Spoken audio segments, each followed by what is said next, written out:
qu'en 2023, nous avons au total 104 888 individus qui étaient en course politique. Ce sont les chiffres que je donne là. On a eu 910 partis politiques aux élections passées, 68 regroupements politiques autorisés à concourir aux élections, et ça comptait les regroupements non autorisés comme le regroupement de Jean-Marc Kabonde et tout. Nous avons eu 26 candidats présidents de la République. Il ne faut pas oublier que pour une des rares fois dans notre pays, la Cour constitutionnelle a ajouté 2 candidats, alors qu'avant on les retranchait. Nous avons eu 49 209 candidats députés provinciaux, 32 000 candidats conseillers municipaux. Pourquoi j'évoque ça? C'est pour vous montrer l'ampleur des frustrations qu'il faut gérer. Et ces frustrations à gérer, c'est le potentiel des gens qui risquent de rejoindre les groupes armés parce qu'il n'y a pas d'autre espoir si ce n'est qu'en politique. Ça, c'est un élément important. Donc, si nous voulons changer les choses, apprenons à rééquilibrer la justice distributive des ressources nationales.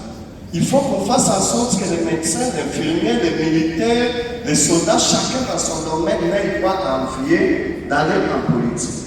Alors, regardez en 1960, qu'est-ce que les pères de la nation nous ont demandé? J'ai appelé ça les 6 prières. Ces 6 prières, je les ai données encore dans ce leçon à la RTNC. En 1960, on nous dit debout Congolais. C'est ça notre pays national. Debout Congolais. Alors la question que je me pose, sommes-nous debout aujourd'hui? Est-ce qu'on peut se dire vraiment que les Congolais nous sommes aujourd'hui debout? Je pense que non, nous ne le sommes plus. Nous sommes même en train de devenir la cible d'autres États africains. Il faut suivre le président kenyan lorsqu'il parle de nous. Mais pas seulement être debout, on dit soyez debout, mais en unité, unis. Unis pour unis par le son, unis dans les formes. Nous allons mourir ensemble ou nous allons vivre ensemble. Nous allons disparaître ensemble ou nous allons évoluer ensemble. Alors ces éléments-là, si nous ne les tenons pas en compte, ça risque d'être compliqué. Deuxième nouvelle importante qui a attiré mon attention dans l'hymne national, c'est lorsque dans cette hymne, il est dit « Dressons nos fronts longtemps courbés ». Des fronts, dressons nos fronts longtemps courbés. Il faut que ça vienne un moment où nous deviendrons des hommes sérieux et normaux, debout et qui pouvons regarder les choses en face et travailler réellement. J'ai discuté la semaine passée lorsque je devais venir à cette conférence et qu'on m'a dit que c'est convoqué par le commandement militaire. Ma femme me demandait de ne pas aller. Je dis, ma soldat, moi j'ai dit, le problème que nous avons aujourd'hui ici chez nous, c'est entre autres celui-là. Quel est le rôle des conseillers?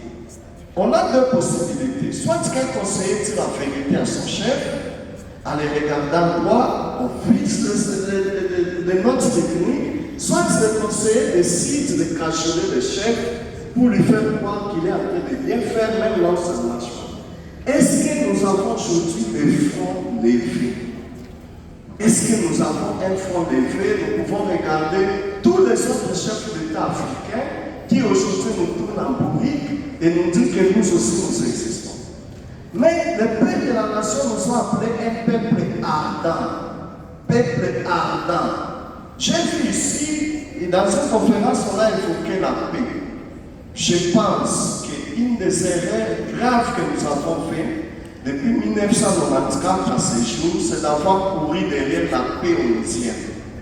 Il faut que nous apprenions à construire l'ardeur. Le mot paix dans notre hymne national vient à la fin. Lorsqu'on dit, nous construirons un pays plus beau qu'avant dans la paix. Mais avant la paix, on nous invite à l'ardeur, moto. Tobimisa moto. Nous sommes un peuple appelé à être ardent. Aucune nation ne viendra se battre pour nous. D'ailleurs, je peux vous surprendre, j'étais en Afrique du Sud et un collègue qui travaille sur la géostratégie des armées m'a dit tous les militaires